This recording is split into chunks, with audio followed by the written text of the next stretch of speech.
नमस्ते, regional flavours में आपका स्वागत है। अगर आप चैनल पे नए हैं तो चैनल को सब्सक्राइब कीजिए और बेल आइकन दबाना बिल्कुल मत भूलिए। इस बार दिवाली में जब मेहमान आए तो उनके लिए ये बनाइए। चलिए इसे बनाना शुरू करते हैं।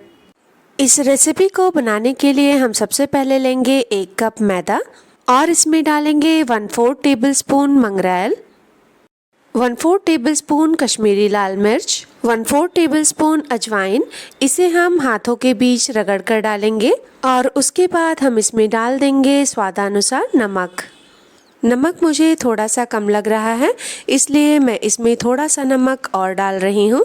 और उसके बाद हम इसमें डालेंगे 2 टेबलस्पून रिफाइंड ऑयल। आप चाहें तो इसकी जगह घी का भी प्रयोग कर सकते हैं।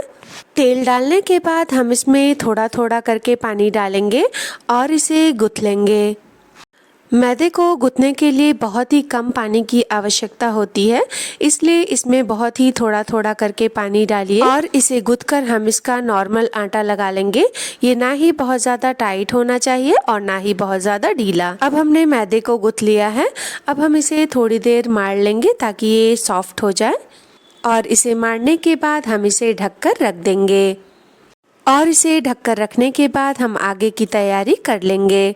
अब हम लेंगे 8 से 10 काजू और उसे भून लेंगे। काजू को हम बिना तेल के भुनेंगे और इसे तब तक भुनेंगे जब तक ये सुनहरा ना हो जाए। अब काजू भुन चुका है, हम इसे एक बर्तन में निकाल लेंगे और पैन में डालेंगे 2 टेबलस्पून तेल। और तेल के गर्म होने पर हम इसमें डाल देंगे 1/4 टेबलस्पून सरसों। और जैसे ही सरसों क्रैकल हो जाए हम इसमें डाल देंगे एक बारीक कटी हुई हरी मिर्च और 1 इंच अदरक का टुकड़ा घिसा हुआ। जो काजू हमने रोस्ट करके रखा था उसे मैंने कूट लिया है और इसको भी मैं अब पैन में डाल दूंगी। और अदरक और मिर्च के साथ इसे भी मैं पैन में थोड़ा सा पका लूँगी। इस समय हमें आँच को बिल्कुल धीमा रखना है ताकि ये सब जले नहीं। और जैसा कि आप देख सकते हैं तेल में थोड़े थोड़े बुलबुले जब उठने लगे तब हम इसमें 2 उबले हुए आलू घिसकर डाल देंगे। ये मैंने मध्यम आकार के आलू लिए हैं। आपके यहाँ जितने मेहमान आए हों या फिर जितने मेंबर्स हों उसके हिसाब से आप इंग्रेडिएंट्स को कम ज़्यादा कर सकते हैं। और आलू को घिसकर डालने के बाद हम इसे बाकी की चीज़ों के साथ मिला लेंगे। हमें ये सारी कुकिंग धीमी आंच पर करनी है। इन सारी चीज़ों को हम आलू के साथ एक बार इसलिए मिला रहे हैं ताकि काजू जले नहीं। और इसे मिलाने के बाद हम इसमें डाल देंगे कुछ पिसे हुए मसाले। सबसे पहले हम डालेंगे 1/4 टेबलस्पून हल्दी, 1/4 टेबलस्पून कश्मीरी लाल मिर्च, 1/4 टेबलस्पून अमचूर पाउडर और स्वादानुसार नमक। इन मसालों को हम आलू के साथ मिला लेंगे और इन्हें 2 मिनट के लिए पका लेंगे। और अब देखिए सारे मसाले आलू के साथ मिल चुके हैं। अब हमने इसे 2 मिनट के लिए पका भी लिया है, तो अब हम गैस को बंद कर देंगे और इसे ठंडा होने देंगे।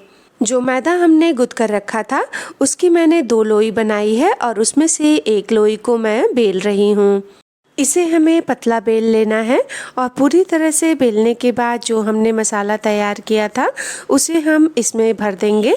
हम मसाले को भी 2 भागों में बांट लेंगे और इसे हाथों से दबाते हुए इसमें लगा लेंगे। मसाले को अच्छी तरह से स्प्रेड करने के बाद हम बीच में इसको हटा लेंगे। हमें बीच में और किनारों पर मसाला नहीं लगाना है, नहीं तो जो समोसा रोल हम बनाना चाहते हैं वो अच्छी तरह से चिपकेगा नहीं।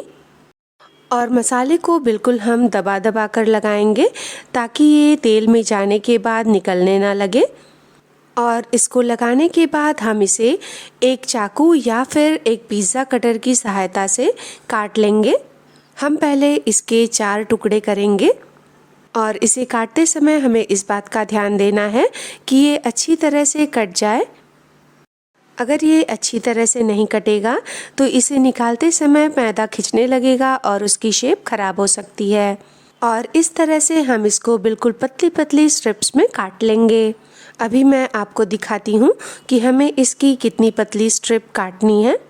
ये देखिए इतनी पतली स्ट्रिप हमें इसकी काट लेनी है। आप चाहें तो इसे भाखरवाड़ी की तरह रोल करके भी बना सकते हैं। ये मैंने 1 चम्मच मैदा को 2 चम्मच पानी में घोलकर इसकी स्लरी तैयार कर ली है। और इस घोल को हम टुकड़ों पर ब्रश कर लेंगे और इन्हें रोल कर लेंगे। आप इस घोल को पूरे टुकड़े पर लगाएं ताकि आलू इसमें चिपक कर बैठे और ये तेल में जाते ही घुलने न लगे। और इस तरह से हम इसे रोल कर लेंगे और अंत में थोड़ी सी स्लरी और लगाकर हम इसे चिपका देंगे।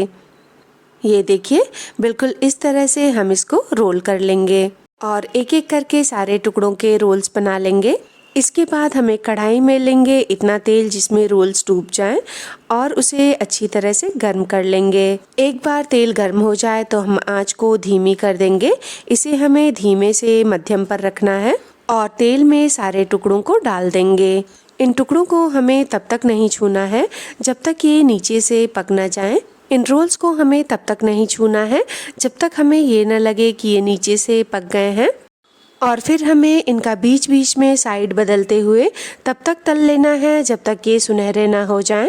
और अब ये रोल सुनहरे हो चुके हैं, हम इसे कढ़ाई से निकाल लेंगे। हमें इन्हें इससे ज़्यादा नहीं तलना है वरना ये जले हुए दिखने लगेंगे, क्योंकि इन्हें कढ़ाई से निकालने के बाद भी इनमें कुकिंग प्रोसेस चलता रहता है। इसी तरह से हम सारे रोल्स बना लेंगे और मैं आपको दिखाती हूँ कि ये रोल्स कितने क्रिस्पी बने हैं। और ये देखिए,